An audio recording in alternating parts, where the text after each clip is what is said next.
You're listening to the Small Business Accelerator podcast, accelerating success, one founder at a time. With your hosts, Roger Bryant and Sarah Wilson. We support small business owners, the little guys.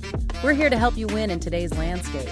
Join us each week as we reveal powerful strategies for small business owners that save you time and money.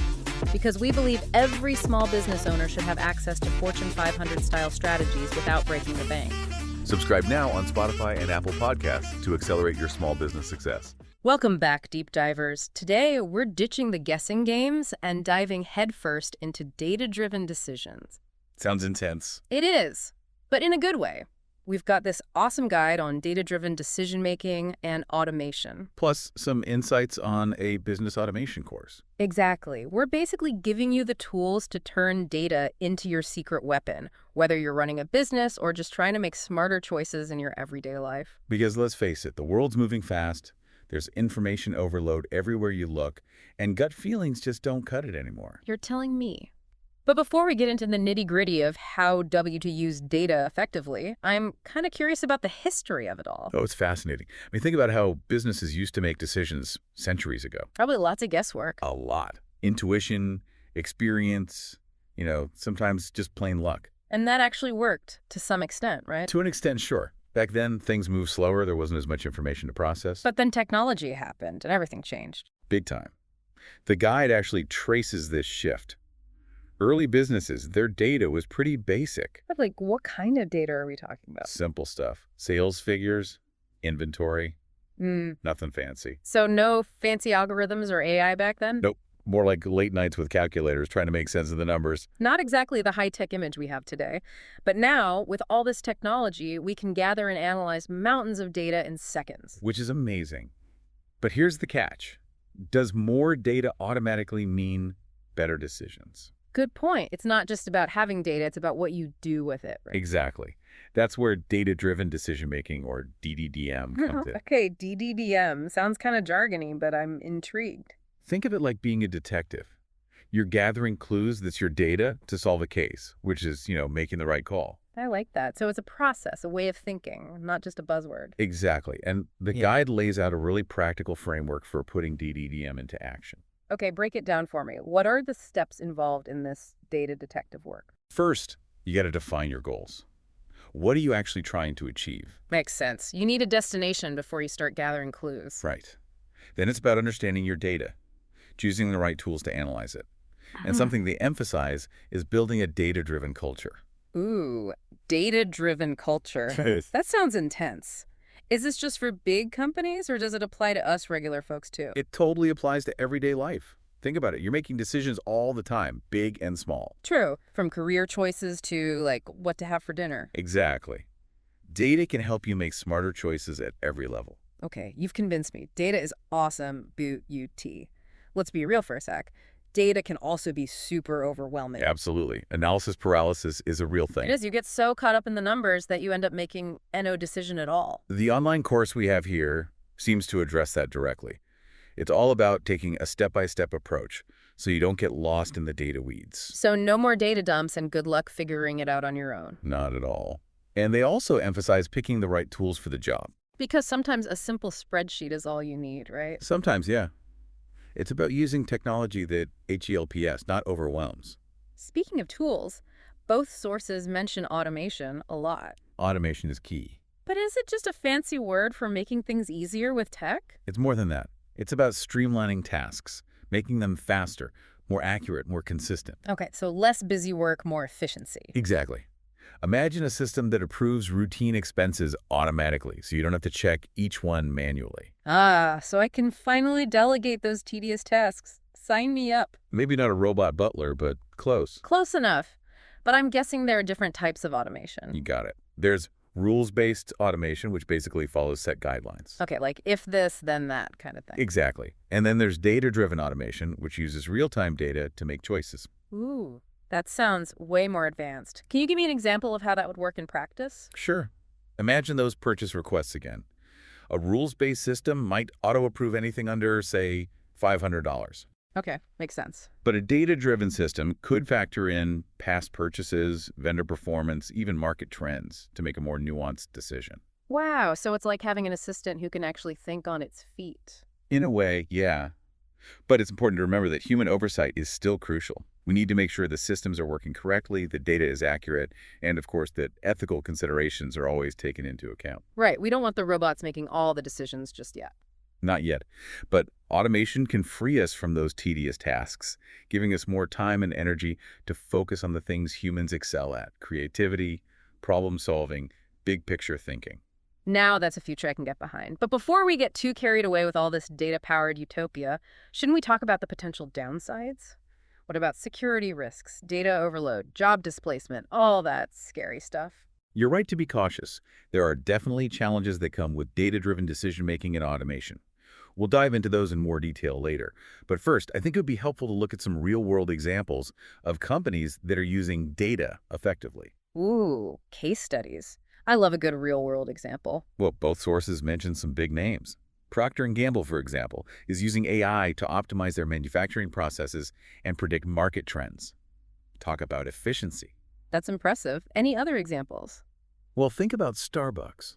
Have you ever wondered how they always seem to pick the perfect location for a new store? Seriously, it's like they have a sixth sense for finding the busiest street corner. They're not psychic, they're data-driven. They use geographic information systems, or GIS, to analyze tons of location-specific data, foot traffic, demographics, even the competition. So they're basically using data to predict where people are going to be thirsty. That's pretty brilliant. Right. And you can't talk about data without mentioning Netflix. They're masters of personalization, using your viewing history to recommend shows you'll probably love. And it works. I can't tell you how many hours I've lost down the Netflix rabbit hole because their recommendations were spot on. It's all thanks to data, and these are just a few examples. Data is being used in every industry you can imagine, from healthcare to finance to transportation. So data isn't just for tech companies anymore. Nope. And the best part is, these same principles can be applied to your own life no matter what you do. Okay, I'm officially inspired. But before I run off and start building my own data empire, let's talk about those challenges you mentioned. What are some of the potential pitfalls we need to watch out for? One of the biggest is data quality. If the data you're using is inaccurate or incomplete, your decisions will suffer. It's like baking a cake with rotten eggs. You're not going to get the result you want. Bad data in, bad decisions out. Got it. What else? Another challenge is resistance to change. People are creatures of habit, and adopting a data-driven approach often requires a shift in mindset. That's true. Not everyone's comfortable with letting go of gut feelings and trusting the numbers, especially if the numbers are saying something they don't want to hear. It can be tough. And then there's the problem of having too much data. Analysis paralysis is a real struggle. Oh, tell me about it. I've definitely been there. Too many options, not enough action. That's why having a clear framework is so important. It helps you focus on the data that matters and avoid getting lost in the weeds. Focus is key. So, data quality, resistance to change, data overload, anything else. We can't forget about security and privacy. Data breaches are a real threat, and we need to be responsible stewards of the data we collect and use. It's not just about making good decisions. It's about doing it ethically and responsibly. With great data comes great responsibility. We don't want to compromise our values in pursuit of better decisions. Exactly. But don't let these challenges discourage you. The key is to be aware of them, have a plan to address them, and remember that data-driven decision-making is a journey, not a destination. It's about continuous learning and improvement. Okay, I'm feeling a bit more prepared for the journey now. So we've covered the history of data-driven decisions, a framework for using data effectively, the power and potential pitfalls of automation, and even some real-world examples of companies rocking the data-driven world. What else is in store for us in this deep dive? We've seen how the big players are using data, but let's bring it back down to earth a little. How does all this apply to everyday decisions? Yeah, good point. I mean, we've talked about Starbucks and Netflix, but what about the rest of us who aren't running multinational companies? It's more relevant than you might think. Remember those Netflix recommendations we talked about? Oh, yeah, the ones that keep me glued to the screen for hours. Well, that's data-driven decision-making in action happening every time you browse. Really? I never thought about it like that Netflix is using my data to suggest what I should watch. Precisely. They're analyzing everything you've watched, what you skip, even what time of day you're tuning in. It's kind of creepy when you put it like that. It is a little bit, but it's not just entertainment, those recommended for you sections when you're shopping online. That's data too. So basically, we're living in a data-driven world whether we realize it or not. Exactly. And the more we understand how it works, the more control we have over the choices we make. Knowledge is power, right? Exactly. And as data gets even more integrated into our lives, understanding it becomes even more crucial. This is getting a bit meta, but isn't it ironic that we're using data to talk about data? Huh. It's at a point there. It really highlights how pervasive data is often working in the background without us even noticing. Data awareness. I like it. It's about bringing that influence into the conscious realm, empowering us to make more informed choices. So we've talked about how data has been used and how it's being used now. What about the future of data? What trends should we be keeping an eye on? The big one is AI and machine learning. These technologies are becoming incredibly sophisticated, and they're going to revolutionize how we collect, analyze, and use data. AI. It's everywhere these days, but honestly, it still feels a bit like science fiction to me. How would you explain it to someone who's not a tech expert? Imagine an assistant who not only analyzes data, but actually learns from it and makes predictions. That's AI and machine learning in a nutshell. So they can spot patterns that humans might miss, and they can do it much faster and on a larger scale. Exactly. And they're becoming more and more integrated into everything from healthcare to finance to transportation. That's incredible, but also a little unnerving. What does that mean for jobs in those industries? Could this lead to mass unemployment as robots take over? It's a valid concern, but technology has always disrupted the job market. Think about the printing press or the assembly line. The key is adaptation, learning new skills. So instead of fearing AI, we should be thinking about how to work with it. Precisely. Not humans versus robots, but humans, A&D robots working together. I like that much better. But how do we actually do that? How do we adapt and learn these new skills? There are so many resources available, online courses, boot camps, even just reading articles and staying informed. So it's all about staying ahead of the curve. Exactly. AI can handle those repetitive tasks, freeing us up to focus on creativity, problem-solving, the things that make us uniquely human. Okay, now that's a future I can get behind. Yeah. What other data trends are you keeping an eye on? Another big one is real-time analytics.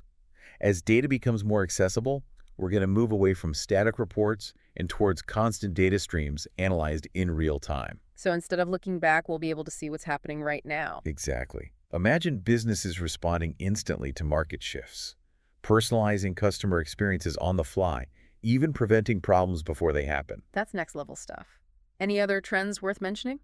Data governance and security are becoming increasingly important. As we collect and use more data, we need to make sure we're protecting it and using it ethically and responsibly. Trust is key, especially when dealing with something as powerful as data. Absolutely. Building trust in a data-driven world is paramount.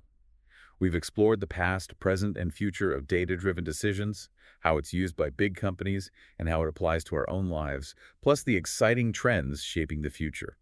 If our listeners could take away just one key message, what would it be? That's a tough one. There's so much to unpack here. It really boils down to this: data isn't just for tech giants or data scientists, it's for everyone.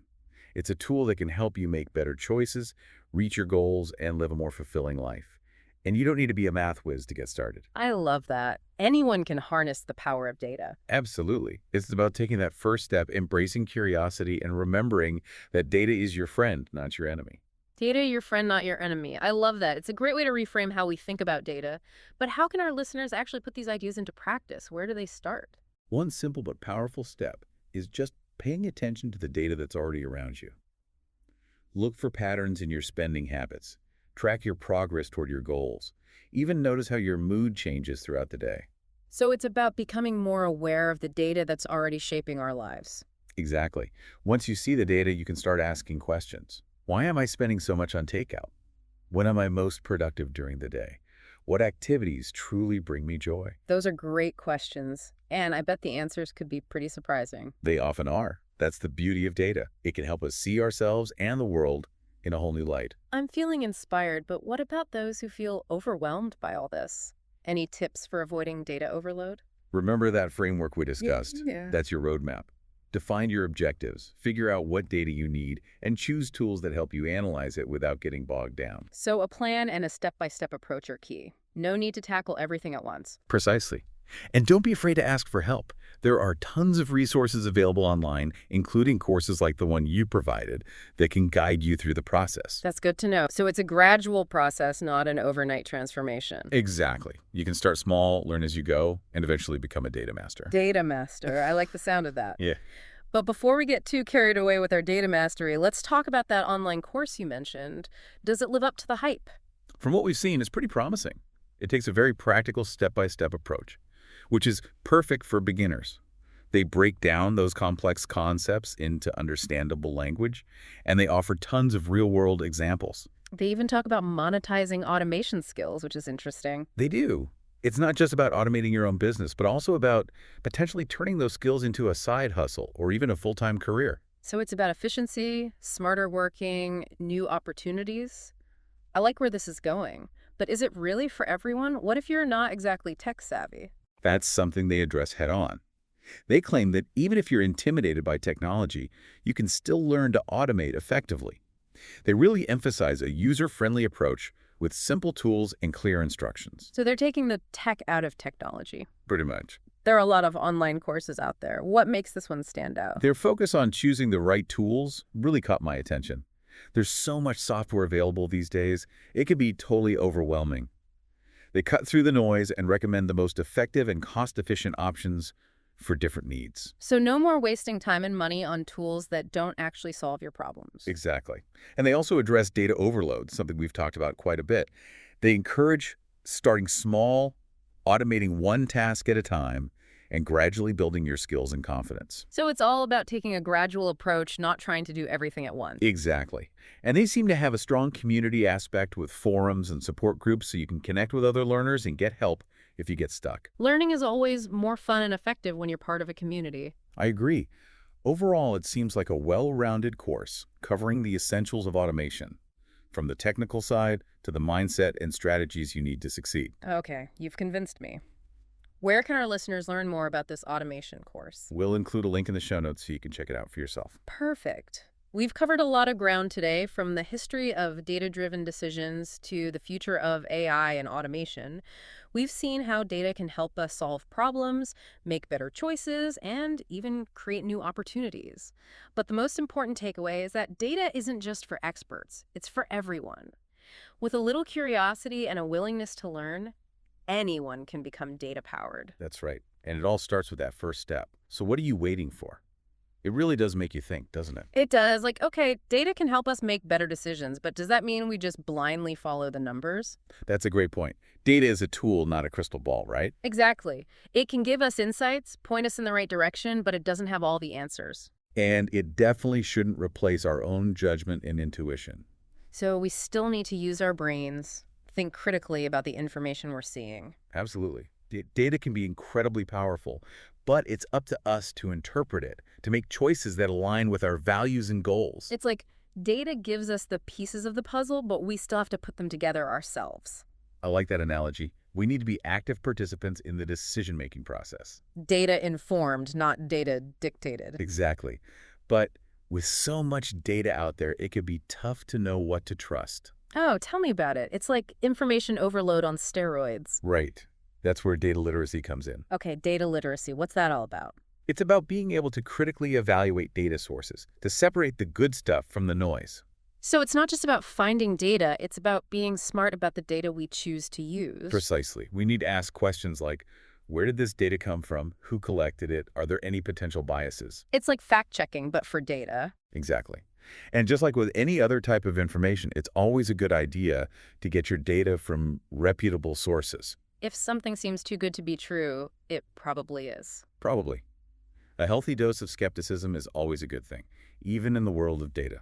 So even when we're being data-driven, we still need to use our common sense. Absolutely. Think critically, be discerning, don't just blindly accept whatever numbers are thrown your way. This all makes sense, but what about those of us who aren't naturally data-minded?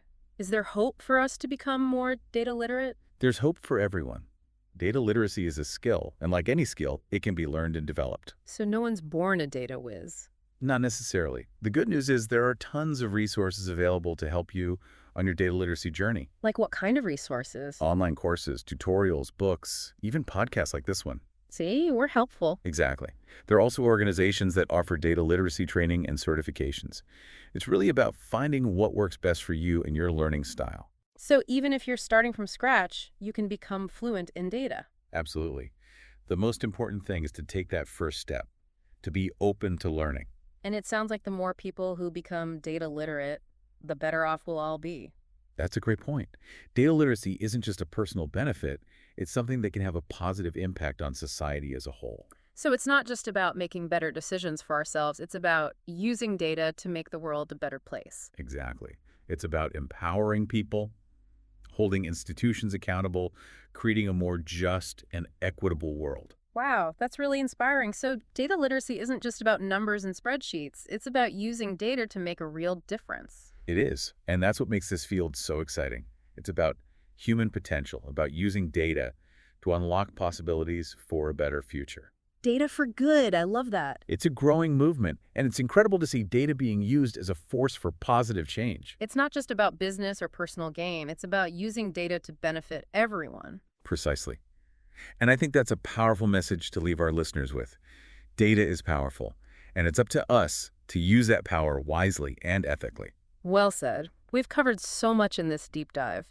From the basics of data-driven decisions to the future of AI and the importance of data literacy. We have, but this is just the beginning. Exactly. There's always more to explore. So keep learning, keep experimenting, and most importantly, stay curious. Great advice. And remember, you don't have to go it alone. There's a whole community of data enthusiasts out there. Ready to help and share their knowledge. That's right. So keep learning, keep exploring, and keep using data to make the world a better place. Couldn't have said it better myself. And that's a wrap on another deep dive. Thanks for joining us, and until next time, happy data adventures.